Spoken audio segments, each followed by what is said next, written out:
약간 좀 뭐랄까 무서운 상상으로 한번 출발해 볼게요. 여러분, 여러분의 아이들은요, 10년 후에 과연 교회를 출석하고 있을까요? 안 하고 있을까요? 아마 추측컨대 지금 대부분 여러분 가정의 아이들은 교회를 출석하고 있을 거예요. 그렇죠? 근데 10년 후, 여러분 10년 후면 여러분들 아이 나이가 몇 살일까요? 상상도 안 가죠? 네. 아마 저희 큰애 같은 경우는 10년 후에 딱 군대 가 있겠네요. 어우, 징그러워요. 걔가 군대 간다고 생각하면. 아무튼. 뭐 군대를 가든 대학교를 가든 아니면 그쯤 되면 가정을 꾸렸든 뭐를 했든 우리 아이가 그때도 교회를 갈까? 왜냐면 어쩌면 지금은 교회를 잘 가지. 왜냐면은 내가 감시하고 있으니까. 일요일 날 안 가면 나한테 조 터지니까. 가긴 갈 텐데 사실 10년 후에도 그런 것들을 유지하기는 어려울 거란 말이에요. 과연 그래도 우리 애는 교회를 가고 있을까? 근데 사실 이 질문이 현실화돼가지고 가정 간에 문제가 되는 곳들을 사실 많이 보게 되죠. 그러니까 막 울면서 얘기하는 거예요. 목사님 갑자기 우리 애가 갑자기 교회를 안 나가겠대요. 그렇게 교회를 잘 다니는 애가 갑자기 교회를 안 나가겠대요. 보통 몇 살 때쯤 이런 일이 발생하죠? 뭐 가정마다 많이 다르겠지만은 몇 가지 변곡점이 있는 것 같아요. 한 중학생 때 한 번 위기가 오고 그 다음에 대학 갈 때 한 번 또 위기가 오고 또 그 다음에 취업하거나 결혼했을 때 그 위기가 오죠. 그러면서 나이대 상관없이지만 그런 문제 때문에 문제 겪는 가정이 되게 많아요. 아, 목사님 우리 애가요 어렸을 때부터 교회에서 그렇게 봉사도 많이 하고 회장도 그러는 애인데 갑자기 교회를 안 나가겠대요. 그러면서 원인을 추측하죠. 뭐 때문일까? 그러니까 대학 가서 만난 그놈의 기집애 때문이야. 이렇게 추측한단 말이에요. 자, 그럼 한번 얘기해 봅시다. 그런 일이 발생하는 이유는 무엇일까요? 정말 어렸을 때부터 교회를 잘 출석하고 있던 아이가 갑자기 교회를 안 나가겠다라고 말하는 이유는 뭘까요? 근데 막상 그 사례를 분석해 보잖아요. 정말로 잘 믿고 있던 아이가 갑자기 교회를 안 나가겠다라고 말하는 케이스는 제가 봤을 때는 거의 없었어요. 대부분 어떤 케이스였을까요? 대부분 원래 안 믿고 있던 아이였던 경우가 많아요. 그랬다가 이젠 드디어 자기 생각을 말하게 된 경우가 많이 있죠. 교회 생활은 했죠. 교회 왔다 갔다 하는 거 잘했고 교회에서 뭐 음악 연주하고 봉사하고 어떤 교회라는 문화 생활은 잘했지만 사실 하나님은 안 믿고 있었던 거죠. 그냥 그 재미 때문에 아니면 뭐 어떤 부모님의 시선 때문에 사람들의 인정 때문에 그것 때문에 왔다 갔다 했다가 근데 그것들이 언젠가는 유통기한이 다 할 때가 오거든요. 그 유통기한이 다 하게 되다 보니까 그냥 드디어 자기 생각을 말한 순간일 뿐인데 부모는 그동안 이 친구가 하나님을 믿는지 안 믿는지 몰랐던 거죠. 그래서 우리가 아이의 신앙교육을 할 때 제일 먼저 던져야 될 질문이 이거예요. 같이 한번 읽어볼까요? 시작. 믿고 있을까요? 어떻게 생각하세요? 부모들은요, 이 진단을 반드시 먼저 할 줄 알아야 돼요. 우리 아이가 과연 하나님을 믿고 있을까, 안 믿고 있을까. 근데 그 가정에서 신앙교육할 때 많은 문제가 생기는 이유가 바로 이 진단을 실패할 때가 많아서 그래요. 우리 아이가 하나님을 믿는지 안 믿는지 몰라. 왜 그럴까요? 관심이 없는 건 아니야. 나름의 진단을 하기는 해요. 근데 문제는 그 진단을 할 때 너무 피상적인 기준을 갖고 진단할 때가 많아요. 되게 사소한 단초를 가지고 우리 애 믿고 있겠거니. 어떤 피상적 기준이 있을까요? 몇 가지만 한번 얘기해 볼까요? 이런 거. 교회 봉사 열심히 하면 우리 애가 하나님을 믿고 있겠거니. 보니까 우리 애가 교회를 자주 가. 교회에서 되게 활발해. 일주일에 교회를 4일을 간대. 가가지고 뭐를 해? 찬양팀을 한대. 워시댄스 팀을 한대. 뭐를 한대. 우리 애가 교회 활동에 굉장히 적극적으로 참여하고 있어. 그럼 우리는 보통 그 아이들 하나님을 믿고 있다고 판단해요. 아이고 너 하나님을 열심히 믿고 있구나. 우리가 하나님을 믿고 있겠지. 여러분 이건 올바른 기준이 될 수 있을까요? 여러분 아이들이 교회에서 활발하게 뭐 봉사가 됐든 어떤 참여를 한다라고 했을 때 꼭 믿음만이 그 원동력일까요? 아니면 믿음이 아닌 다른 이유 때문에 열심히 할 수도 있을까요? 다른 이유 때문에 할 수 있죠. 솔직히 이거 어른들도 마찬가지 아닌가요? 어떤 어른 성도가 교회에서 막 봉사를 활발하게 하세요. 그럼 정말로 그 사람이 믿음이 있어서 그렇게 하는 걸 수도 있겠지만 사실은 믿음이 아닌 다른 원동력인 경우도 많아요. 예를 들면 뭐 있을까요? 한번 얘기해 볼까요? 어떤 이유 때문에? 에? 친한 사람들 때문에? 그렇죠. 그냥 거기서 그 일을 하면서 어울리는 게 좋으니까. 또 어떤 경우 있을까요? 아까 얘기했던 뭐 인정 욕구 때문에. 네, 뭐 어떤 교회 봉사 같은 경우는 사람들이 시선을 많이 받다 보니까 봉사라고 하지만 사실 약간 자기의 자존감 채우기도 있는 거고 또 어떤 거는 교회에서 그 일 자체가 되게 재밌는 것도 있어요. 뭐 물론 힘들기도 하지만 예를 들면 아동부 봉사 같은 거 막 힘들기도 하지만은 애들과 선생님 얘기하면 또 막 이렇게 기분도 좋고 보람도 있고 하단 말이에요. 그런 것 때문에 교회 봉사하는 경우도 많이 있죠. 아이들도 마찬가지예요. 얘가 교회 봉사를 활발하게 하는데 교회에서 뭔가 어떤 참여를 많이 하는데 인정 욕구 때문에 친구 때문에 즉 믿음에는 아무런 관심이 없었는데 충분히 그럴 수 있는 거죠. 그 다음 두 번째 피상적 기준 이런 거 하나님의 존재 정도 믿으면 이건 무슨 말일까요? 어떤 가정에서는 그나마 조금 신층적인 진단을 하려고 노력을 해요. 그래서 아이한테 물어보는 거죠. 야 누구야 너 진짜로 하나님 믿고 있어? 그때 네, 저 하나님 믿어요. 어떤 걸 믿는데? 하나님이 전 살아계시다고 믿어요. 아이고 잘했구나. 넌 하나님을 믿고 있구나. 이 진단은 맞을까요? 틀릴까요? 자, 우리가 하나님을 믿는다라고 할 때 뭐랑 혼돈할 때가 많냐면요. 그냥 신을 믿으면 하나님을 믿는 거다라고 오해할 때가 되게 많이 있어요. 근데 사실 보세요. 신을 믿는 거는 하나님이 아니어도 되죠. 어느 종교나 심지어 종교가 없는 사람도 신 정도 믿을 때가 있어요. 근데 아이들이 그 정도 신앙에 빠질 때가 굉장히 많이 있어요. 그러니까 누구나 떠올릴 수 있을 법한 내 삶을 지켜주는 짱센 절대자. 불교에 가도 사실 있고 뭐 어디 힌두교를 가도 있고 하다못해 무속 종교를 가도 있는 그 정도 신. 그렇게 하나님을 믿고 있을 때 아이고 우리는 하나님을 믿고 있구나 이렇게 평가할 때가 많아요. 근데 잘 보세요. 성경에선 그냥 신을 믿으면 하나님이 기뻐하셨나요? 아니죠. 하나님이 제일 열받으실 때가 뭐예요? 얘네가 신을 믿고 있는데 그게 하나님이 아닐 때. 그래서 우리가 거기다가 하나님이라는 이름은 붙이고 있지만 막상 아이의 신앙 고백을 들었을 때 얘는 그냥 수호신을 믿고 있는데 이럴 때가 굉장히 많이 있어요. 근데 어쨌든 그런 고백하니까 아이고 얘가 하나님을 믿고 있겠거니 할 때도 많은 거죠. 나 세 번째 찐다. 기도를 열심히 해. 얘가 이번에 수능을 본다고 세상에 수능 기도회를 참석하는 거야. 1년 동안 365일 새벽 기도 맨날 해. 그럼 얘는 믿음 있는 게 맞겠죠? 아닌 경우도 있어요. 어떤 경우에는 그냥 불안증이 심해서 열심히 노력하지만 뭔가 채울 수 없는 10%를 기도를 채우는 경우도 있고 또 어떤 경우는 그냥 자기 삶에 대한 애착과 아집이 강한 경우도 기도를 열심히 할 수 있죠. 근데 단순히 기도를 열심히 하니까 아니면 그런 고백을 해요. 전 하나님 믿어요. 어떤 걸 믿는데 제 기도가 응답될 걸로 믿어요. 어찌 보면 믿음이란 말이 들어갔기 때문에 굉장히 올바른 믿음인 것 같지만 사실은 그것은 하나님을 자기 삶의 도구로 활용하는 믿음이죠. 그러니까 하나님이 내가 바란 그 기준을 들어주실 걸로 믿어요. 보통 이제 비전 그런 말로 많이 얘기하지만 믿습니다 그때 믿는다고 얘기하는 것은 하나님이 어찌 보면 자기의 도우미가 될 걸로 믿는다는 믿음이에요. 그건 올바른 믿음을 하기가 어렵겠죠. 하나만 더 볼까요? 전 이게 참 요새 많이 문제가 되고 있는 것 같아요. 예배 때 뛰고 울며. 보통 이때 우리는 아이들이 하나님을 믿는다고 확신하고 심지어 그런 표현을 쓰죠. 우리 아이가 하나님을 무슨 말 많이 써요? 맞아. 하나님을 만났다라는 표현을 많이 써요. 여러분 예배 때 뛰고 우는 것이 아이들이 하나님의 만남의 지표가 될 수 있을까요? 생각보다 예배 때 뛰고 우는 건 어렵지 않습니다. 왜 그럴까요?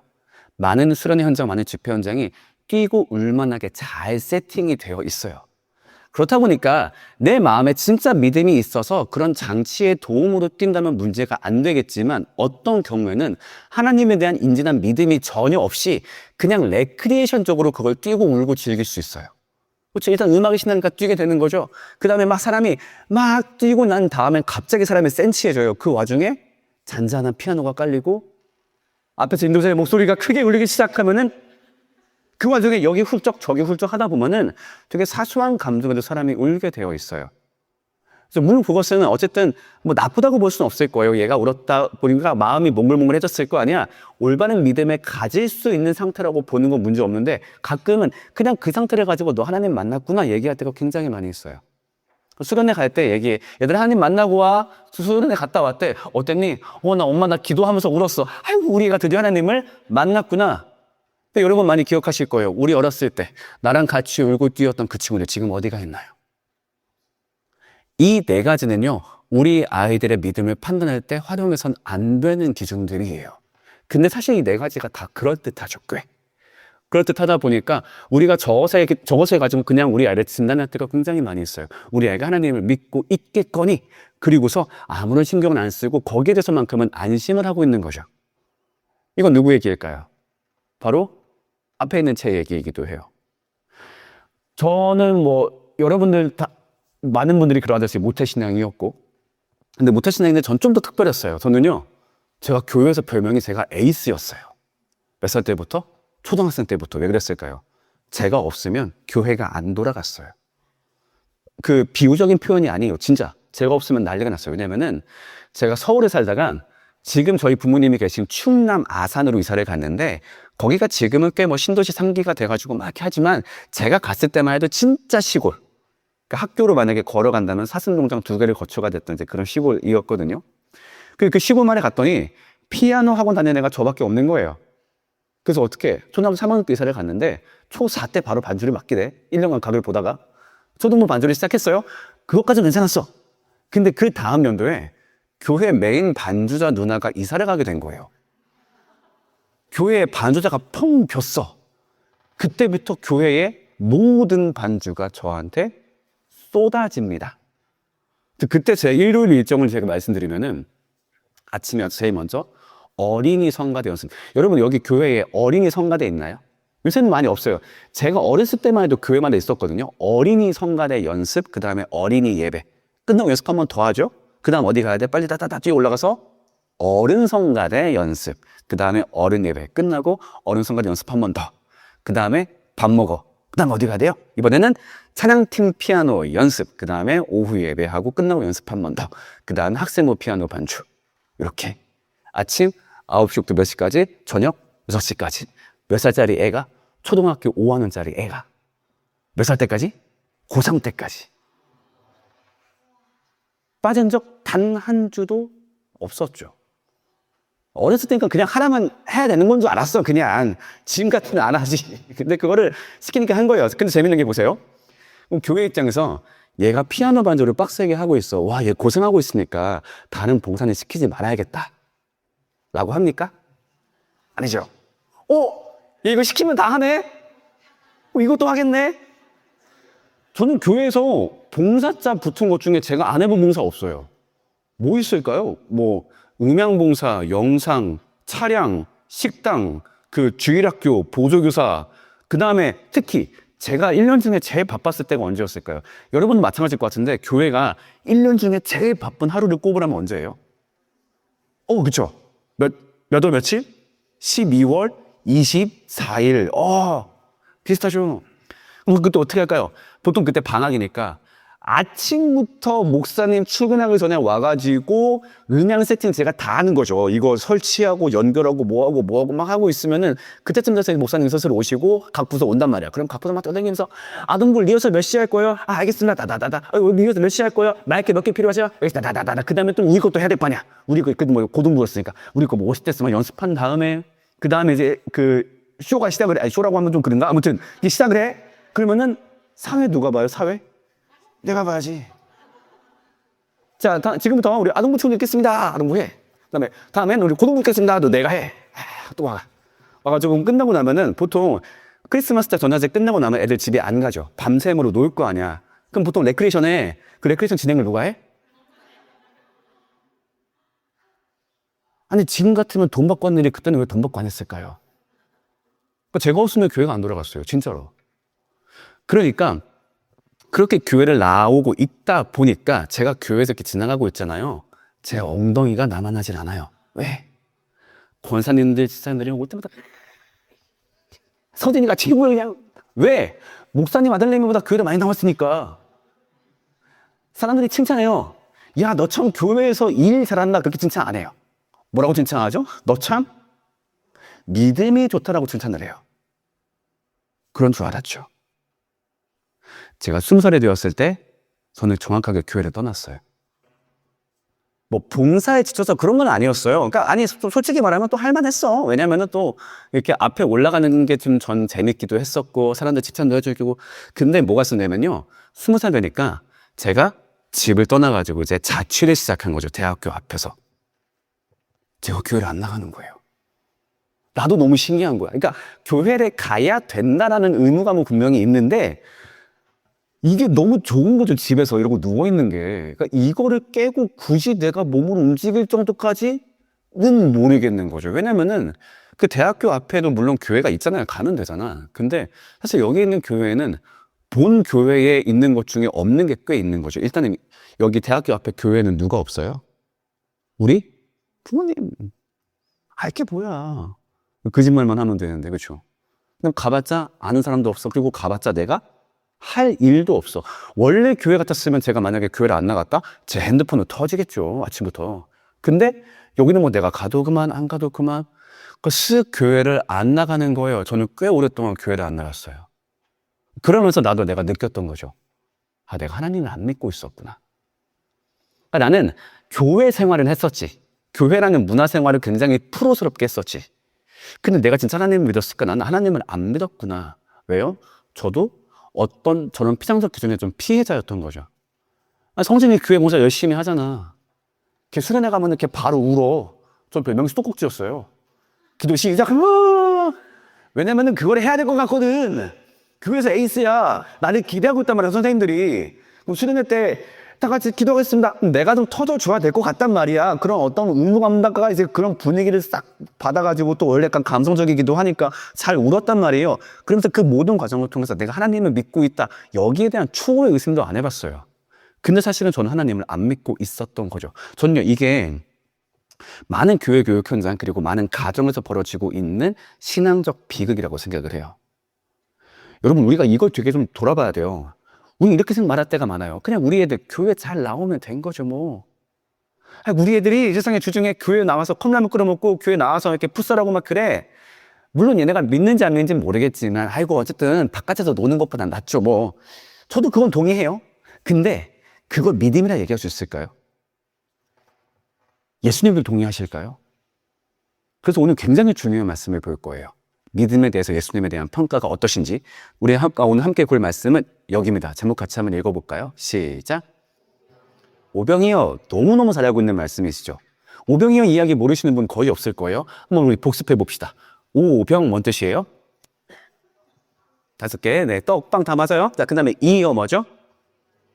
네, 맞아요. 2마리의 물고기. 오병이어. 이야기 한번 복습해 보자고요. 예수님이 벳세다라고 하는 한적한 광야에 가세요. 사람들한테 지치셔가지고 좀 쉬려고 광야에 갔어요. 근데 그거를 어떻게 하고 사람들이 우르르 몰려듭니다.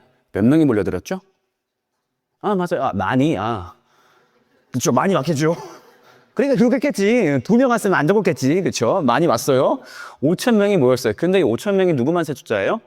남자 어른만 세 숫자. 그러니까 10,000명 모였다고 하더라도 거짓말은 아니었을 거예요. 근데 모였는데 거기서 쉬려고 가는데 또 왔어. 어떻게? 왔으니까 또 병을 치료해 주시고 하나님 말씀을 전하신 거죠. 근데 그 내용이 너무 좋았나 봐요. 사람들이 하루 종일 그 설교를 듣습니다. 근데 사람인지라 시간이 지나고 나니까 뭐가 느껴지기 시작해요? 허기가 느껴지기 시작해요. 주님 배고파요.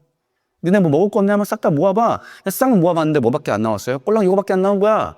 예수님 어떡하면 좋아요? 야, 엄마 갖고 와봐, 엄마. 예수님이 윙 기도하니까 이게 갑자기 빵 불어나가지고 거기 있는 10,000명이 다 먹고도 12바구니가 남았더라. 이게 바로 오병이어 이야기예요. 자, 근데 잘 생각해 보세요. 솔직히 이 얘기 성인 그리스도인이 그렇게 자주 묵상하는 말씀은 아니에요. 그렇죠? 여러분, 오병이어 이야기 보통 교회 생활 하시면서 몇 살 때 아니면 어떤 부서 있을 때 보통 많이 들으셨어요? 그렇죠? 아동부, 초등부. 왜냐하면 약간 예수님의 놀라운 기적은 맞는데 예수님이 하신 기적치고는 조금 또 소박한 느낌이 있어요. 그렇죠? 예수님은 어떤 분이에요? 부활하신 분, 죽은 자를 살리신 분. 이건 뭐예요? 음식을 많이 만드신 분. 우리 권사님도 할 줄 아는 건데, 그렇잖아. 그러니까 보통 이걸 어떻게 취급할 때가 많냐면은 그냥 어린 아이를 위한 성경 속의 뭔가 조금 동화 같은 이야기 취급할 때가 되게 많이 있어요. 근데 그렇게 알고 있다면 오병이어 이야기를 완벽하게 오해하신 거예요. 요한복음 6장을 보면요, 여기까지의 이야기는 본론을 시작하기 위한 인트로, 서론이에요. 그 다음부터 본격적인 이야기가 이어지는데 위 뒤부터 이어지는 이야기는요 굉장히 잔인합니다. 무엇에 대해서? 믿음에 대해서 예수님의 굉장히 잔인한 시각이 드러나거든요. 오늘 그걸 한번 같이 볼 거예요. 읽어볼까요? 다 같이 시작.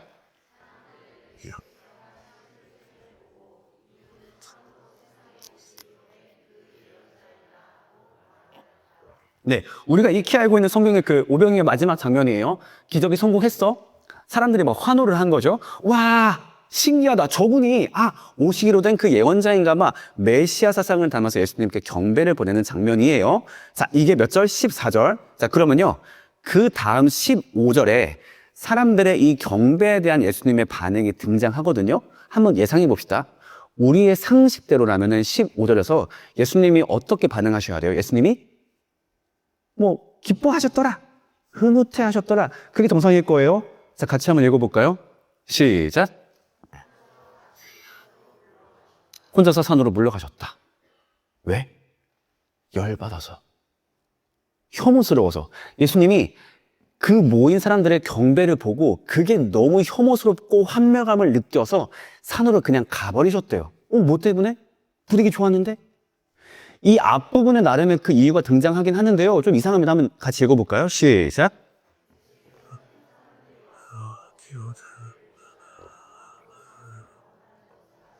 네, 사람들이 뭐가 문제였대요? 사람들이 예수님을 왕으로 삼으려고 했대요.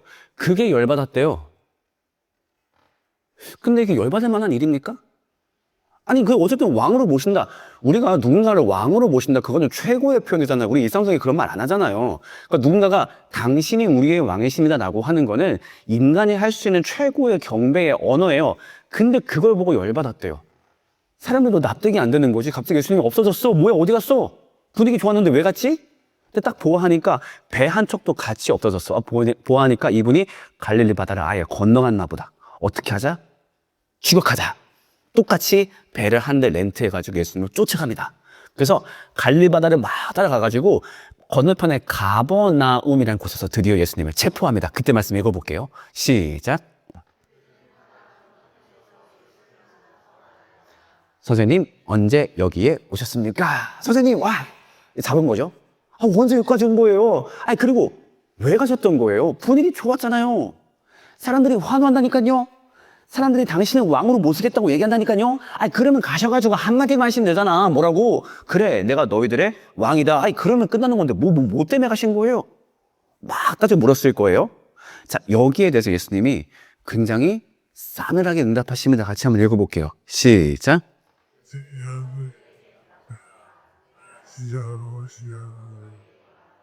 너희가 나를 찾는 것은 표징을 보았기 때문이 아니라 빵을 먹고 배가 불렀기 때문이다.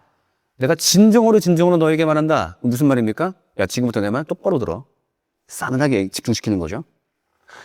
니들이 나를 찾은 이유가 뭘까?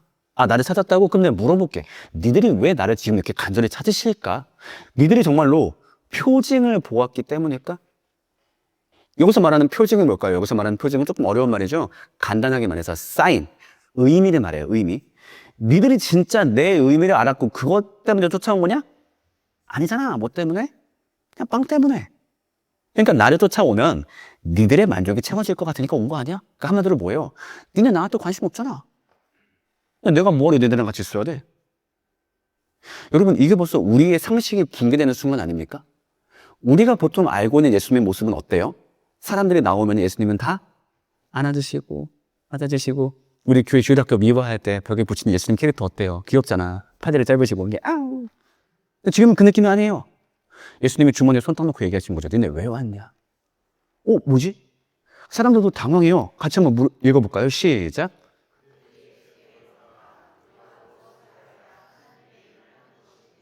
주님 무슨 말씀 그렇게 하세요? 내가 주님한테 관심이 없다뇨. 관심이 있으니까 쫓아오는 거죠. 그럼 저희가 물어볼게요. 저희가 뭘 해야 됩니까? 저희가 뭘 해야 하나님의 일을 하는 게 됩니까? 왜 이렇게 화가 나신 거예요? 자, 근데 이 질문은 던지지 말았어야 돼요. 왜냐면요, 이 다음에 나온 예수님의 답변이 우리가 오늘 볼 모든 말씀 중에 제일 잔인하고 무서운 말씀이 등장합니다. 읽어볼게요. 시작. 자, 이 말씀이 왜 무서운지 분석해 봅시다. 하나님께서 보내신 이가 누구예요? 예수님. 지금 이 말씀하신 분 누구예요? 예수님. 그럼 지금 예수님 뭐라고 말씀하신 거예요?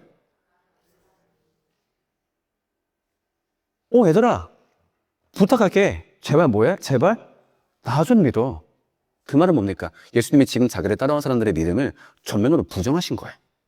믿음 자체를. 그러니까 니들의 믿음이 아쉬워가 아니에요. 얘들아, 봐봐. 니들은 나를 믿고 있다고 생각을 할 거야. 내가 분명히 말할게. 제발 부탁인데 나 좀 믿어. 한마디로 뭡니까? 니네 불신자야. 여러분, 이거 그 사람들한테 어마어마하게 큰 충격이지 않았을까요? 예수님이 이 말씀을 누구한테 하신 거예요? 예수님한테 돌 던진 사람들? 예수님을 쫓아내는 사람들? 아니. 예수님이 너무 좋아가지고 끝까지 따라온 사람들한테 예수님이 뭐라 했다고요? 얘들아, 부탁하는데 제발 나 좀 믿어. 니네 불신자야. 엄청나게 큰 충격이었을 거예요. 왜냐면요, 어찌 보면 이분들 되게 완벽해 보이지 않아요? 우리의 아들, 딸들이 이렇게 예수님 믿으면 좋지 않겠어요? 그렇잖아. 오병이었대. 예수님을 보겠다고 저기 광야에 있다고 막 그 사막에서 막 걸어와. 그 다음에 예수님이 좋다고 경배하고 환호해. 예수님 가니까 끝까지 따라와. 우리가 봤을 때 완벽한 신앙인의 모습이에요. 근데 예수님이 보시기에 이것은 믿음이 아니래요. 왜? 아까 봤던 결국 피상적 기준이거든요. 나를 좋아하는 건 알겠어. 근데 예수님이 요구하신 건 그거예요. 얘들아, 니네 진짜 내 표징은 알고 있냐? 그걸 모르잖아? 그러면 너희는 불신자야. 그 말은 뭡니까? 예수님이 분명히 제시하는 믿음의 기준이 있다는 거죠. 그냥 교회 열심히 다니면 믿음이겠지? 교회에서 활발하게 놀면은 아니면 하나님이나 신 정도 믿음의 믿음이겠지? 아니요. 예수님이 분명하게 제시하는 믿음의 기준이 있다는 거예요. 그게 뭐냐면요. 이겁니다. 제발 무엇을 알아달라? 내 표징 좀 알아줘. 니네가 나 좋아하는 거 알겠어. 쫓아간 거 알겠어. 정말로 수고한 거 알겠는데 니들이 내 표징을 모른다면 니들은 나를 믿고 있는 게 아니야. 자, 그럼 그 표징이 대체 뭘까요? 말씀 읽어볼까요? 다 같이 시작.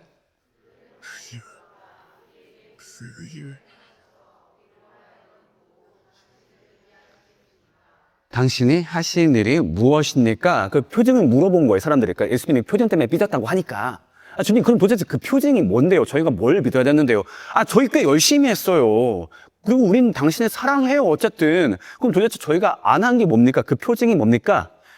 예수님이 길게 답변하시는데 딱 한 절로 그 답변을 요약할 수 있어요. 같이 한번 읽어볼게요. 시작.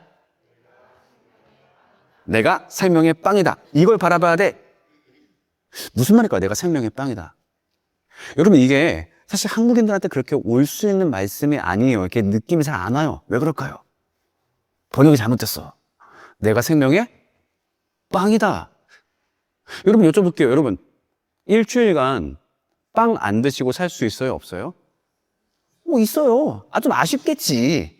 먹고 싶은 거 못 먹었는데 별 문제 없습니다. 예수님이 그런 말씀하신 걸까요?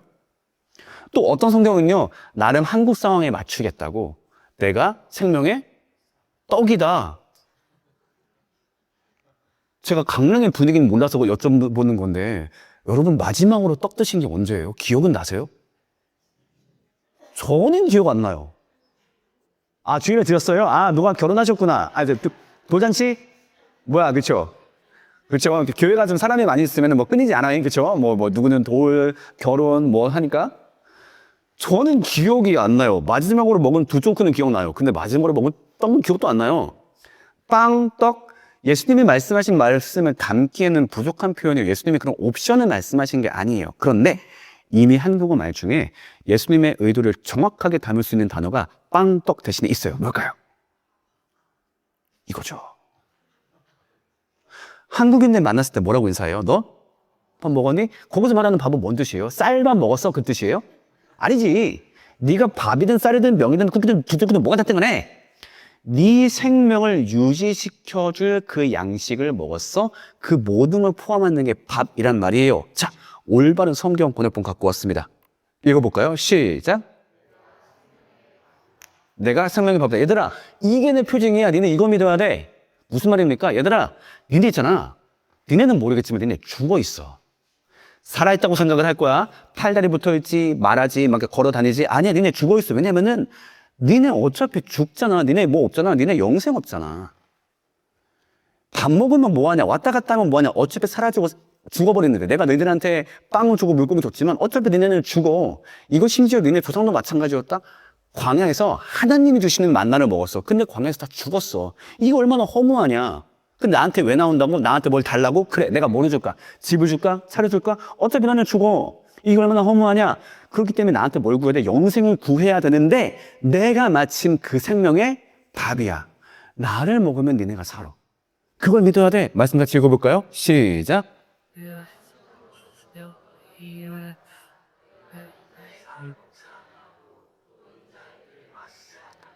너희 속에는 영생이 없다. 한마디로 얘들아, 니네 뭘 믿어야 돼? 이거 믿어야 돼. 같이 읽어볼게요. 시작. 이거 두 글자로 줄이면 뭐예요? 두 글자로. 맞아요. 읽어볼게요. 다 같이. 구원. 한 번 더. 구원. 네, 이게 바로 믿음의 기준이래요. 얘들아, 니네가 아무리 날 좋아한다라고 하더라도 구원을 믿지 않으면 니들은 믿고 있는 게 아니야. 이 표징을 보지 않으면 니들은 믿고 있는 게 아니야. 니들은 뭘 믿어야 돼? 구원을 믿어야 돼. 자, 그러면요.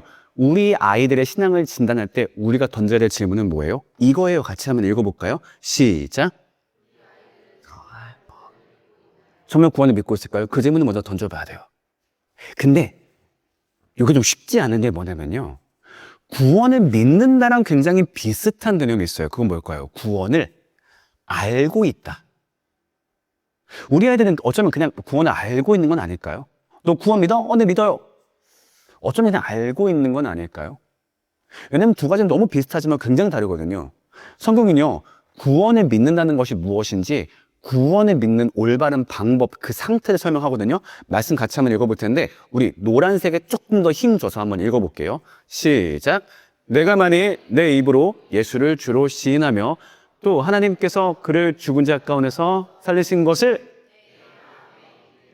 구원을 받으리라. 사람이 의에 이르고 입으로 시인하여 구원에 이르느냐. 구원은 어떻게 믿는 거에 맞는 거래요? 어떻게? 마음으로 믿는 거래요. 이거 뭔 뜻일까요? 마음으로 믿는다. 속으로 인정한다 그런 뜻인가?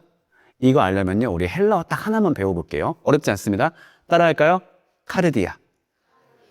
여기서 쓰인 말이 카르디아거든요. 그럼 카르디아가 뭔 뜻일까? 우리 여전히 모르니까 카르디아가 쓰인 다른 구절들을 보여드릴게요. 그러면 좀 감을 잡을 수 있을 거예요. 자, 첫 번째. 너는 마음을 다하고 뜻을 다하고 힘을 다하여. 이게 카르디아. 그 다음에 너는 내 마음을 다하고 목숨을 다하고 뜻을 다하여. 이게 카르디아. 그 다음에 너는 마음을 다하여 죽게 하듯 하고. 이게 카르디아. 이렇게 믿는 것이 구원을 믿는 거래요. 즉 어떤 상태입니까? 이거 좀 한번 읽어볼까요? 시작. 구원이 그 인생의 가장 귀한 가치와 감사가 된 상태, 이것이 바로 구원을 믿고 있는 상태고, 이것이 되었을 때 우리는 하나님을 믿고 있다라고 말을 할 수 있어요. 자, 그러면 우리는 아이들한테 어떤 질문을 던져봐야 돼요? 한번 읽어볼까요? 시작. 네, 이게 바로 우리가 반드시 던져봐야 될 진단 질문이에요. 근데 애석하게도 이 진단 질문을 던지지 않을 때가 너무 많아요. 어찌 보면 교회라는 교육기관에 위탁을 하는 거죠. 지금부터 조금만 제가 찌르는 얘기를 해볼게요. 죄송합니다. 우리가 아이들을 학교에 보낼 때, 아이고, 우리의 학교 그냥 이렇게 매일매일 잘 가고 하다 보니까, 뭐, 신경 안 써도 되겠지, 뭐, 걱정 없겠지, 뭐, 성적표, 뭘 가져와, 알아서 잘하겠지. 이렇게 합니까, 안 합니까? 안 하죠. 엄청 점검하죠. 성적표 나왔을 때마다 얘가 숨길까봐 막 뺏어 본단 말이에요.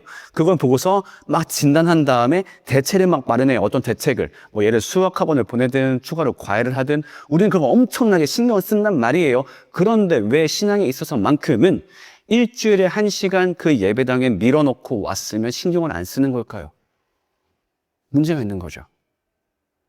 일주일에 5일간의 학교를 의심하면서 왜 일주일에 1시간 머무르는 그 교육으로 우리 아이에 대한 진단이 끝났다고 생각하는 겁니까? 이거 정말 우리가 다시 되돌아봐야 돼요. 정확하게 진단해야 돼요. 교회를 가고 있지만 어쩌면 이건 아직 못할 수도 있어. 동무가 해야 될 건 그겁니다. 사실은 교회 교육기관이 그걸 다 해주면 좋겠지만 쉽지 않아요. 특히 지금처럼 규모가 있는 교회에서는 더 쉽지 않아요. 왜냐하면 선생님들 얼마나 맡은 일도 많고 아이들도 많은데. 그럼 결국 해야 될 건 뭡니까? 각 가정에서 그걸 해줘야 돼요.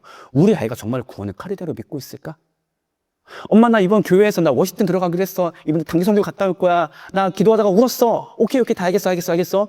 그 핵심은 이거거든요. 너 정말로 구원을 카르디아로 믿고 있니? 이 질문 던져봐야 돼요. 자, 근데 문제는요. 이 질문도 조금은 막연한 게 있죠. 카르디아로 어쨌든 우리 애가 믿고 있는 것 같기도 하고 아닌 것 같기도 하고 하다 보니까 제가 이 질문을요 아이들한테 적용하기 좋은 조금 더 구체적인 형태로 준비해 왔거든요. 이렇게 이름을 붙여봤습니다. 카르디아 진단 키트. 여러분 그 코로나 시기 때 키트 검사 많이 해보셨죠? 그 코 이렇게 후비 하는 거. 와, 제가 그걸 지난달에 또 했었거든요. 지난달에 왜냐면은 몰랐는데 제가 B형 독감에 걸렸던 거예요. 그러니까 독감에 걸렸다고 하니까 병원에서 코로나 검사도 같이 해보자고 하더라고요. 요새 걸리시는 분들 꽤 있다고. 와, 그거 오랜만에 하니까, 물론 그때도 힘들었지만, 혹시 여기 간호사분 계실까요? 혹시 병원에서 일하시는 분 계실까요? 없죠? 근데 그렇게 좀 안 했으면 좋겠어. 와가지고 지 코스 쉬는 거 아니라고. 그건 넣는 거지. 순간 나는 내 뇌를 검사하는 건가? 막 그래서 뚝 빼고 나니까 너무 아파가지고, 그러니까, 간호사님 웃는 거예요. 되게 엄살이 심하시네요. 아무튼, 그러면은 그때 그 코로나 진단 키트의 목적은 뭡니까? 이 친구가 코로나에 걸렸나 안 걸렸나를 판별할 수 있는 거. 카르디아 진단 키트의 목적은 뭘까요? 이 사람이 카르디아로 구원을 믿고 있나 안 믿고 있나. 좀 더 궁극적으로 하나님을 올바르게 믿고 있나 안 믿고 있나를 테스트할 수 있는 진단 키트일까요? 키트일 거예요. 어떻게 생겼을까요? 이렇게 네모나게 생긴 건 아니고요. 아까 봤던 이 질문을요, 조금 더 적용하기 좋은 세 가지 형태의 질문으로 나누어 온 거거든요. 결국 이 세 가지의 질문이 묻는 것은 요거 하나이긴 하지만 조금 더 삶에 적용하기 좋게 만들어 온 질문입니다. 한번 하나하나 같이 읽어볼게요. 첫 번째, 시작.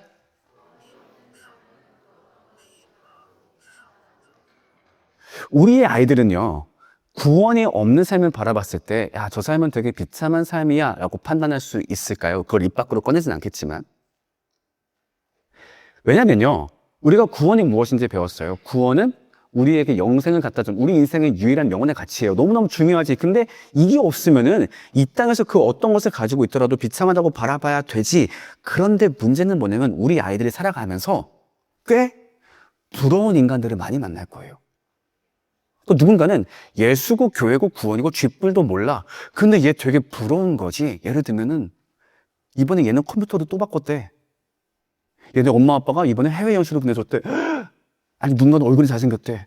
누군가는 친구가 많대. 누군가는 뭐 공부를 되게 잘한대. 야, 구원이 있는 삶보다 죽어도 낫지 않을까? 저거를 가질 수 있다면 어쩌면 구원은 그렇게 내 삶에 필요한 게 아닐지도 몰라 라고 생각할 수 있는 위험으로부터 우리 아이들은 자유로울까요? 아니야, 저것보다 구원이 더 귀한 가치라고 얘기할 수 있을까요? 첫 번째 질문. 그럼 두 번째. 시작.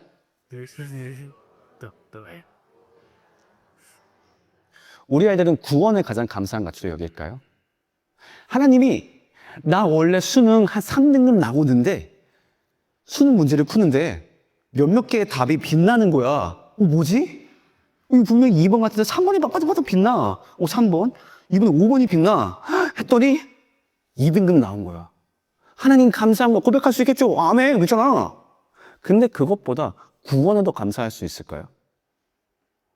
물론 하나님이 우리한테 부어주는 축복 중에 정말 감사하고 귀한 것들이 많이 있죠. 뭐 우리 가족의 건강한 것, 그 다음에 뭐 어떤 욕망이 채워지는 것. 근데 사실 그 모든 것보다 내가 이미 얻은 구원보다 감사한 것은 떠오르지 않습니다라고 우리 아이들은 고백할 수 있을까요? 이게 두 번째 진단 질문. 마지막 세 번째. 시작. 이웃사랑도 할 의지가 있나요? 우리 아이들은요, 자기가 싫어하는 하나님 사랑과 이웃사랑을 할 의지가 있을까요? 구원 때문에. 여기서 제일 중요한 문구가 뭘까요? 여기서 제일 중요한 문구. 그죠? 내가 싫어하는. 우린요, 이웃사랑을 떠올릴 때 내가 좋아하는 이웃사랑 떠올릴 때가 되게 많아요. 주산에 같이 카페 가자. 나 커피 내가 살게. 에이. 이건 재밌죠? 성경은 말합니다. 그건 이웃사랑이 아니라 그래요. 너희가 너희에게 잘하는 이웃에게만 잘해주면 이익될 것이 무엇이냐. 심지어 죄인들도 이와 같이 하느니라. 그 말은 뭡니까? 성경이 말하는 이웃사랑은요, 내가 싫어하는 이웃사랑이에요. 너무 얄밉고 짜증나고 빡치는 개한테 잘하는 거. 그게 이웃사랑이래요. 근데 문제는 그거죠. 그거 하기 싫어요. 너무너무 어려워요. 근데 그거를 가능하게 하는 이유는 딱 하나밖에 없어요. 무엇 때문에? 구원이 감사하기 때문에. 무슨 말입니까? 내가 구원을 받았어요. 여기에 대한 감사를 느껴. 주님, 이거 저 주시는 겁니까? 나한테 이 귀한 거를요? 우와, 감화되게 되면 물어보게 돼 있어요. 주님, 그럼 혹시 제가 뭐 드릴 만한 건 없을까요? 그래, 그럼 내가 너한테 하나만 부탁할게. 뭐든지 말씀하세요. 요한복음 13장 14절. 가서 뭐해? 가서 개를 사랑해. 알겠습니다. 저 얘 진짜 싫거든요? 저 패고 싶거든요? 근데 이렇게 했을 때 당신이 기쁘다는 얘기시겠죠? 알겠습니다. 그래서 이를 악물고 얘를 잘 해주려고 노력을 하는 거죠. 얘 앞에서 내 표정을 관리하고 말을 관리하고 얘를 용서하고 때로는 내가 사과하고 그 정도의 의지가 우리 아이들한테 있을까요? 이게 바로 세 번째 카르디아 진단 키트입니다. 제가 질문만 한번 싹 모아봤거든요. 제가 그 번호 읽을 테니까 여러분들이 질문만 읽어보세요. 1번부터 1번 시작.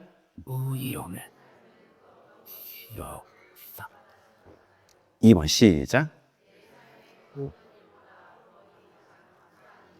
3번 시작.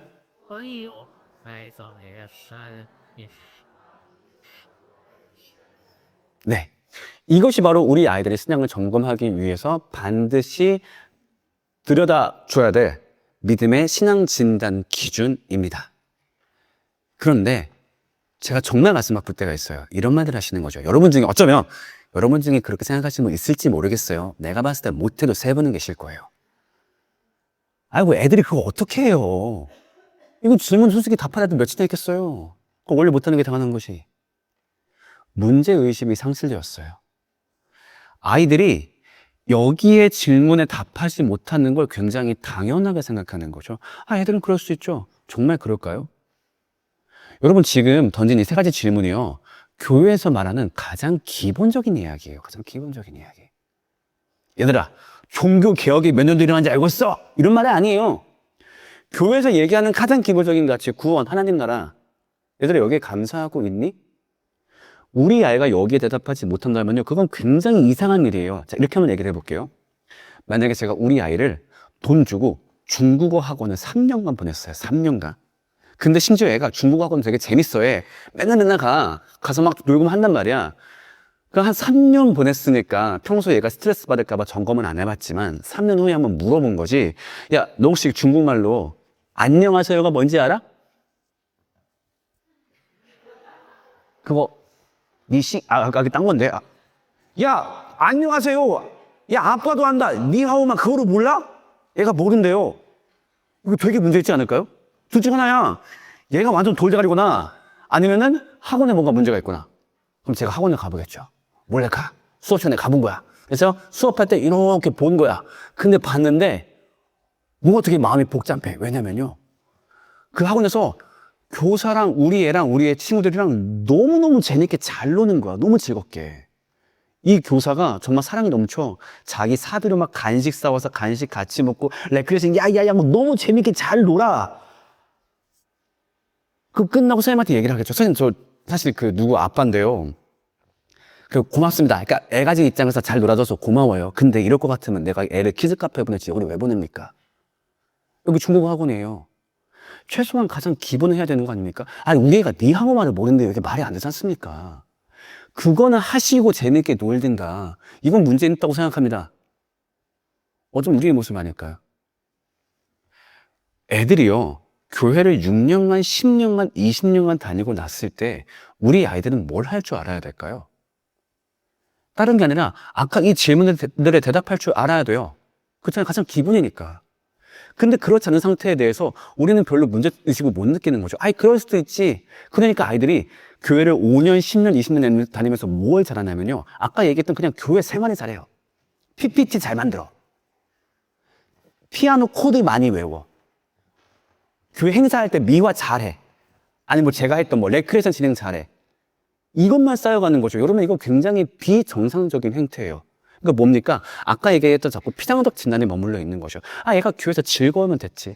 봉사활동 많이 하면 됐지. 그 사진 찍어서 올리고 우리 아이 정말 하나님 잘 섬기고 있네요.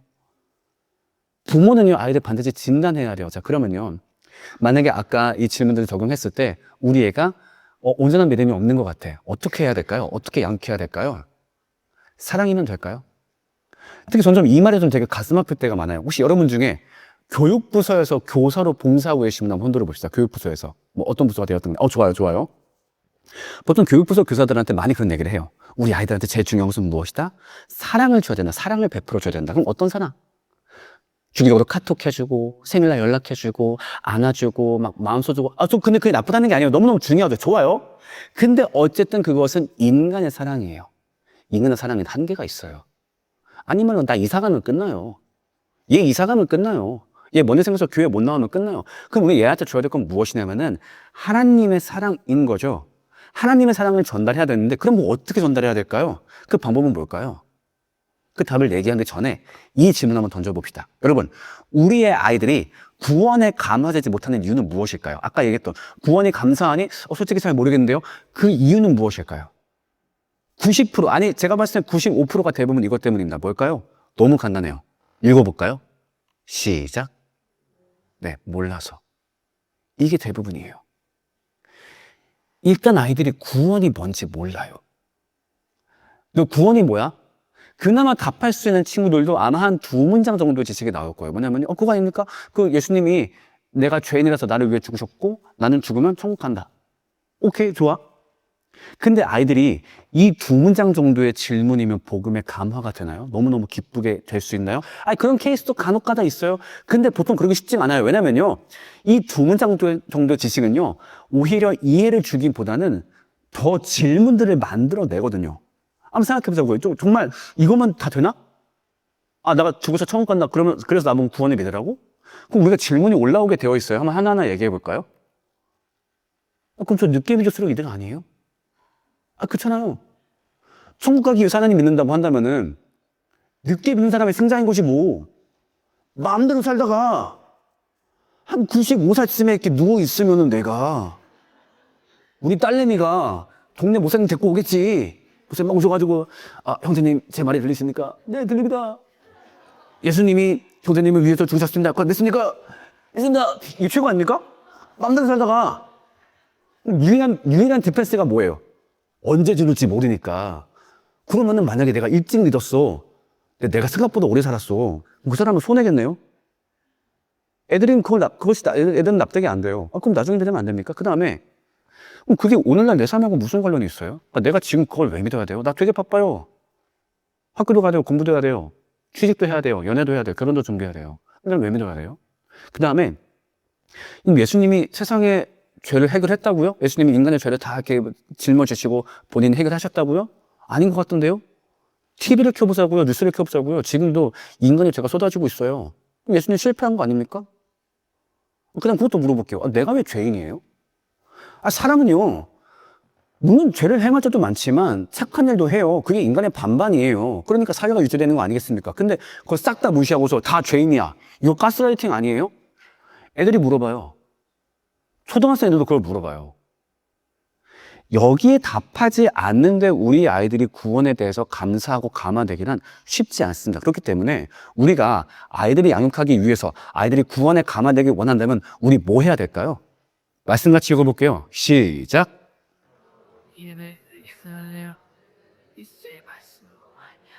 네. 믿음을 가지게 하는, 믿음을 갖는 가장 정확한 방법이 뭐래요? 그리스도의 말씀이래요. 그러면요, 우리 애들한테 뭐 해야 돼요? 우리 애들 가르쳐야 돼요. 가르쳐야 돼요. 이걸 등한시할 때가 정말 많아요. 그러니까 우리가 스스로가 아이들한테 어떤 질문을 던져야 되냐면요, 이런 질문을 던져야 되는 거죠. 같이 한번 읽어볼게요. 시작. 여러분이 맡고 계신 교육부서의 아이들 혹은 여러분들의 가정의 아이들은요, 어디 가서 누구 친구한테 구원이 무엇인지 설명할 수 있나요? 그 다음에 우리 아이들은요, 성경의 전체 내용을 간략하게 요약해서 설명할 수 있나요? 예를 들면 친구가 물어봐. 야, 너 교회 다녀? 나 교회 다녀. 야, 그럼 성경이 뭔 내용이야? 아, 대략적으로 이런 내용이야. 할 수 있나요? 하나만 더 해볼까요? 시작.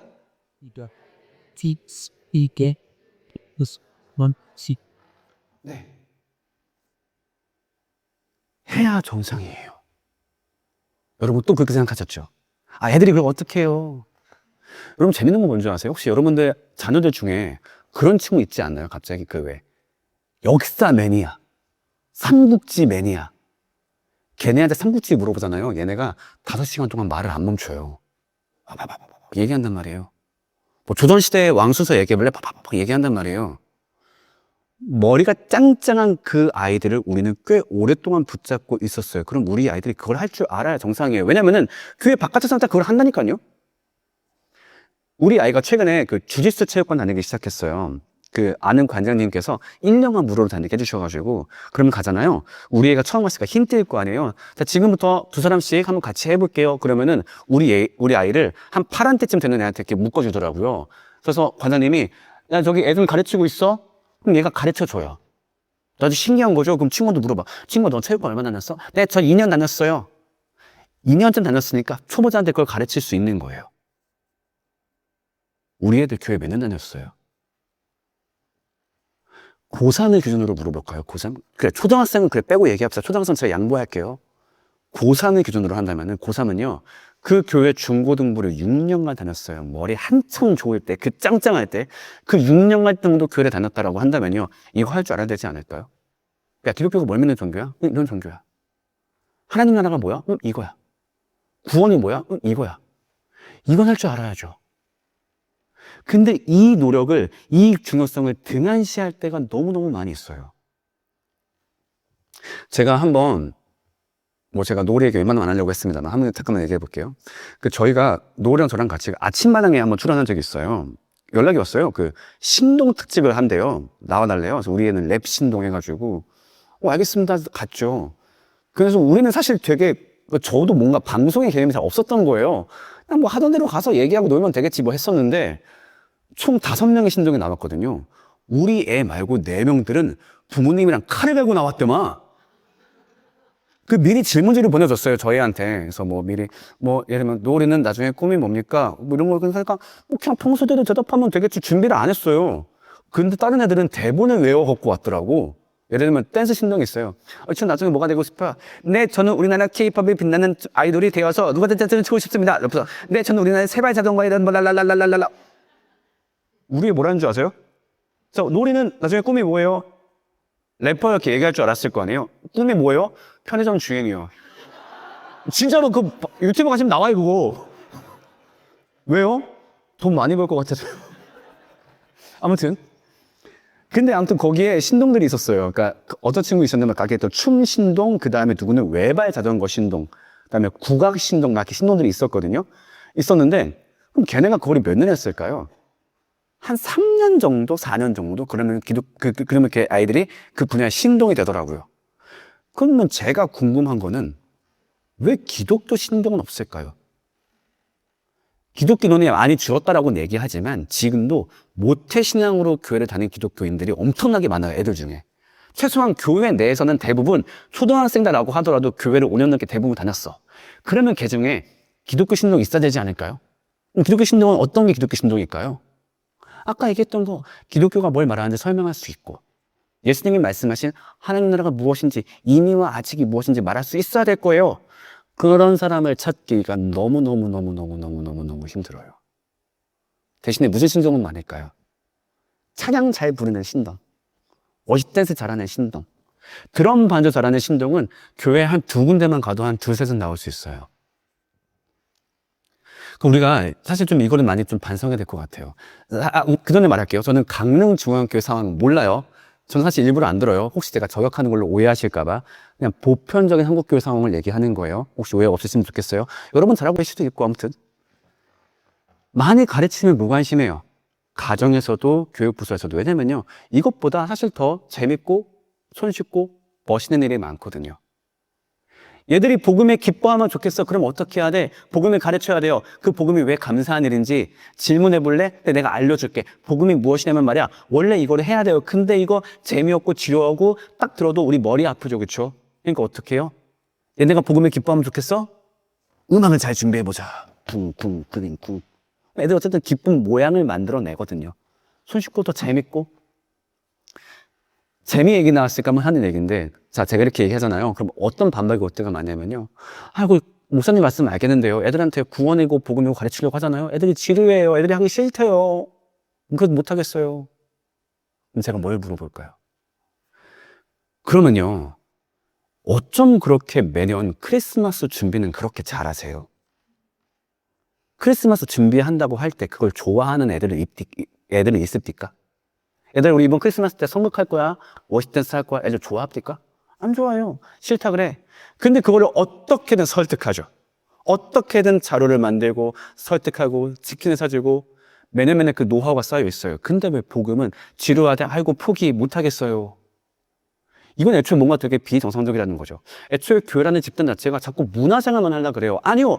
교회는 반드시 가르치는 곳이에요. 왜? 얘가 가르쳐야 그걸 기뻐할 수 있거든요. 그걸 기뻐해야 얘 삶에 성령의 임재가 나타나거든요. 성령의 임재는요, 근데 그렇게 울다가 눈물, 이게 성령의 임재가 아니에요. 에베소서 1장 13절 보세요. 너희가 어떻게 성령의 임침을 받았냐? 너희를 구원하는 복음, 그 올바른 복음을 듣고 그것에 감화되었을 때, 즉 최소한도 예수님이 나한테 베푸신 일이 무엇인가, 구원이 무엇이고 하나님 나라를 무엇이고 그걸 사는 방법은 무엇인가, 그걸 알아야 감사하죠. 근데 그걸 등한시할 때가 되게 많아요. 교회에서 즐거우면 됐지, 뛰면 됐지, 애들 봉사하면 됐지. 그러면 안 됩니다. 우리가 좀 약간 이런 다짐이 있어야 될 것 같아요. 같이 한번 얘기해 볼까요? 시작. 더 크게 시작. 하셔야 됩니다. 최소한 4새끼 밥은 내가 먹여야 됩니다. 교회에다가 그 기능을 기대할 수도 있어요. 근데 쉽지 않아요. 많은 아이들이 다르기 때문에. 심층적인 대화는 어렵기 때문에. 그럼 내 아이 복음은 내가 가르쳐야 돼요. 머리 아프고 복잡하죠. 근데 해야 돼요. 아유, 제가 목사님도 아닌데 그런 걸 어떻게 해요? 자, 그럼 여쭤볼게요. 어떤 경우는요. 우리 아이가 학교에서 수학 성적이 개판 났어요. 그럼 애한테 수학 문제 봐줄 수 있는 부모님 꽤 많이 있을 거예요. 그것은 여러분들이 교사기 때문에 가능한 걸까요? 우리 애가 아빠 내가 왜 열심히 돈을 벌어야 돼? 나 일하기 싫어. 그럼 걔한테 노동의 중요성을 설명할 수 있을 거예요. 그것은 그분이 노동청에 근무하기 때문일까요? 아니죠. 노동과 수학과 영어가 중요하다고 생각하기 때문에 아이한테 그것을 가르칠 수 있을 거예요. 그럼 마찬가지예요. 여러분들이 정말로 복음을 중요하다고 생각하신다면요. 내 새끼한테 복음은 내가 가르칠 수 있어야 돼요. 어떻게 해야 될까요? 방법을 소개해 드릴게요. 첫 번째 한번 읽어볼까요? 시작. 기초 교리를 아이들한테 가르칠 수 있어야 돼요. 기초 교리는 무엇입니까? 구원이란 무엇인지, 하나님은 어떤 분인지, 삼위일체란 무엇인지, 그리고 이 기초 교리에 대한 안내서, 안내 자료들은요, 기독교가 2000년을 쌓아오면서 수많은 자료들이 탄생했습니다. 아무거나 골라서 가르치면 돼요. 심지어 제가 여기서 정말 추천하는 방법이 뭐냐면요, AI를 활용하는 방법 되게 좋아요.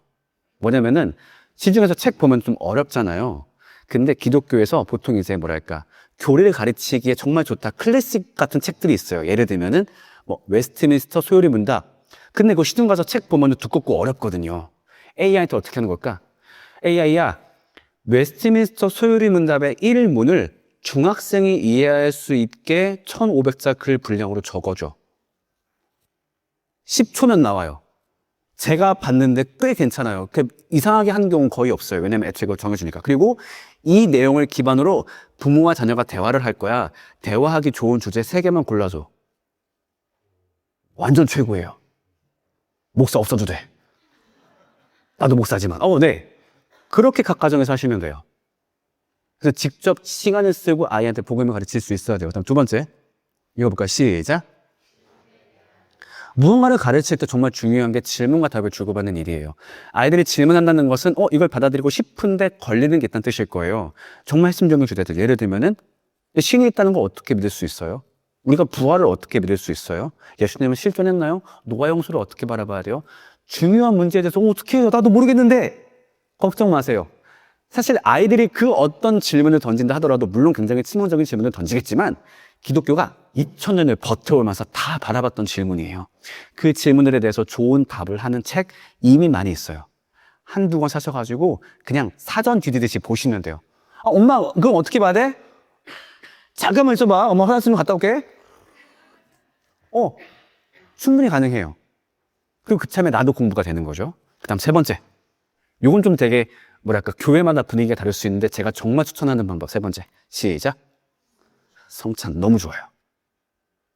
각 가정에서 성찬을 시행하는 것에 대해서는 교단마다 차이가 좀 있긴 한데 만약에 교회 분위기가 거기서 허락받을 수 있다면 목사님의 허락으로 집에서 성찬을 해도 될까요? 물어보셔서 해도 된다.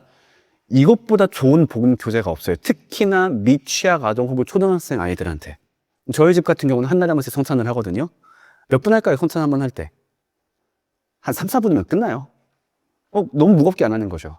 근데 성찬을 한다 그러면 우리 애들이 어떻게 할까요? 얘들아 오늘 성찬한다. 애들이 어떻게 할까요? 하는 거죠. 왜? 먹으니까. 복음은 즐거운 거야. 그래서 일부러 가서 이제 그 약간 좀 큰 크기의 빵이나 떡을 사오죠. 빵 사오서 떡 사오고 그다음에 포도주스. 뭐 델몬트 그런 거 안 가리고 그냥 델몬트 이렇게 놓고 설명하는 거죠. 근데 이미 얘네가 거의 설명의 70%를 다 해놨어요. 조금만 얹으면 돼. 얘들아 너희를 위해서 예수님이 이렇게 찢기셨어. 빵을 찢어서 주는 거죠. 그걸 너희를 위해서 주신 거야. 그 다음에 너희를 위해서 이렇게 피를 흘리셨어. 이걸 보면서 그거 한번 기억해보자. 봐봐. 원래는 우리가 잘못했기 때문에 우리가 두드려 맞아야 돼. 예수님이 그게 싫었대. 우리를 위해서 이렇게 찢기시고 피를 흘린 거야. 그걸 우리가 이렇게 받아들이잖아. 이거 우리의 살 되고 피 되겠지. 맞아. 그것처럼 예수님의 구원을 받아들이면 우리가 주님이 주신 생명을 받을 수 있는 거야. 우리 거기에 대해서 한번 감사해 볼까? 3분이면 끝나요. 근데 애들이 3분 끝나고 나면 나를 안 보내요. 자꾸 질문해요. 오히려 애들이. 그러면 아빠 그 채찍 되게 아팠겠네? 그렇지, 아팠지. 왜냐면 그때 채찍 끝에 그냥 채찍이 과정만 있는 게 아니라 그때 뼈 갈고리가 있었어. 그래서 촥 하는 게 아니라 살에다가 그 갈고리를 박인 다음에 뜯어냈던 거야. 얼마나 아팠겠어. 근데 그렇게 아파야지만 우리가 지었던 죄에 대한 값을 치를 수 있거든. 너 어때? 너 동생 미워한 적 있지? 그치? 그게 네가 하나님한테 절대 용서받지 못할 죄야. 원래 네가 혼나야 돼. 근데 예수님이 그게 싫으니까 벌 받으신 거야.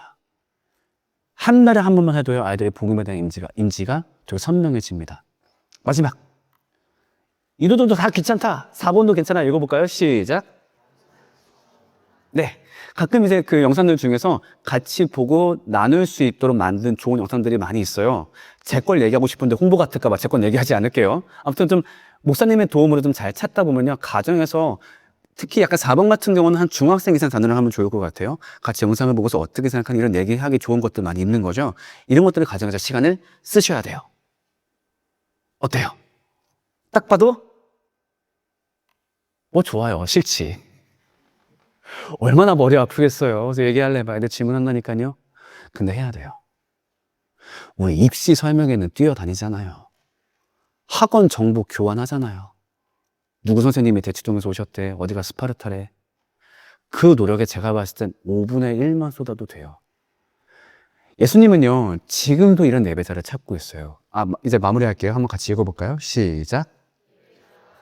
한 번 더 시작. 자, 그러니까 우리가 오병이어 사건을 잘 기억해야 돼요. 5천 명이, 10,000명이 예수님을 좋아했으니까 예수님이 기뻐하시겠지가 사람들의 생각이었어요. 근데 예수님은 어땠다고? 예수님은 환멸감을 느꼈대요. 왜? 나를 믿는다고 하는 애들이 정작 내가 누군지 몰라. 이놈들 나한테 관심이 없어. 그냥 지들끼리 놀고 있는 거죠. 그러면 그 모임은요, 예수님한테는 예배가 아니라 조롱이었을 거예요. 우리는 생각을 해요. 우리 애가 교회 열심히 나가고 활동 많이 하고 예수님한테 기도도 하고 하니까 우리가 하나님 믿고 있겠지? 예수님은 묻는다고 해요. 잠깐만, 니네 애가 나를 구원자로 믿긴 믿냐? 우리는 부모로서 거기에 답할 수 있어야 돼요. 만약에 우리가 그 상태가 갖춰지지 않는다라고 한다면요, 우리 아이들을 가르쳐야 돼요. 부모가 자기의 언어로. 그런데 때로는요, 교회에서 그런 문제를 덮어버릴 수 있는 보조적 수단으로 많이 활용할 때가 있어요. 예를 들면 아까 얘기했던 음악인 거죠. 어쨌든 애들 기쁘잖아요. 애들 춤추잖아요. 우리는 춤추는 세대들이 그게 나쁜 건 아니지만 정말로 복음이 기쁘고 구원이 기뻐서 춤을 추는 건지 아니면 현장 분위기가 좋아서 그걸 즐기는지 그건 진단해야죠. 누가? 부모가 진단해야죠. 근데 이 진단을 많이 놓치고 있어요. 우리가 잘 믿고 있겠거니 그랬다가 아까 처음에 얘기했던 사단이 벌어지는 거죠. 우리가 갑자기 교회를 안 나가게 돼요. 설명해야 됩니다. 근데 설명하려면 어때요? 일단 내가 알아야 됩니다. 그래서 모든 부모 교육은 반드시 부모의 신앙을 먼저 진단하는 것부터 출발하게 됩니다. 여러분께 여쭤볼게요. 여러분 구원 믿고 계십니까? 아니요, 아멘 하자는 게 아니에요. 정말로 믿고 있어서 아멘 할 수도 있겠죠. 꽤 고민해 보셔야 돼요. 여러분 정말로 구원을 카리대로 믿고 계세요? 어쩌면 그 질문에서 넘어지신 분들 계실 거예요. 사실 솔직히 나도 그렇게 구원이 카르디아적으로 감사하진 않은 것 같아. 네, 좋은 출발점이에요. 부모랑 아이랑 함께 공부한다 생각을 하세요. 그래서 아이를 가르친다라고 얘기했지만 사실은 그 과정에서 본인의 신앙을 점검하는 일도 굉장히 많을 거예요. 그렇게 예배자가 되시면 좋겠어요. 여러분, 예배자가 된다는 건요, 예배를 자주 참석하고 기뻐하고 이걸 얘기하는 게 아니에요. 예배자가 되기 위한 가장 기본 전제는 저분이 누군지 알아야죠. 그래야 예배가 성립하는 건데. 그래서 예배자가 됩시다라는 고백 안에는 이 힘들고 지루한 일을 걸어가겠다는 말이 포함되어 있는 거예요. 아이들을 가르치기 위해 공부하고 대화하고 시간 쏟고 초조하지 얘가 이 시간대 문제 하나 더 풀면 좋겠는데 아니 그 모든 초조함을 내려놓고 이 길을 걸어가겠다라는 굉장히 어찌 보면 강한 고백이 포함되어 있는 거예요. 정말로 그 길에 헌신하기로 다짐하는 분들만 저를 따라 합시다. 그러니까 저를 따라하면 지금부터 약속이 된 거예요. 그분이 지켜보고 계십니다. 아시겠죠? 예배자가 됩시다. 한 번 더 예배자가 됩시다. 네. 제가 준비한 이야기는 여기까지고요. 이렇게 하겠습니다. 핸드폰 시계로 지금 37분인 걸로 알고 있어요. 잠깐 쉬는 시간 가진 다음에요. 45분에 다시 모여서 질문 답 받겠습니다. 여러분 솔직히 말합시다. 저희 자주 볼 사이 아니죠, 그렇죠? 네, 저 보내기 전에 최대한 질문하고 많이 질문해 주세요. 아마 이거 듣고서 그 질문 많이 떠올리셨을 거예요. 저희는 45분에 여기에서 다시 모이겠습니다. 수고했습니다.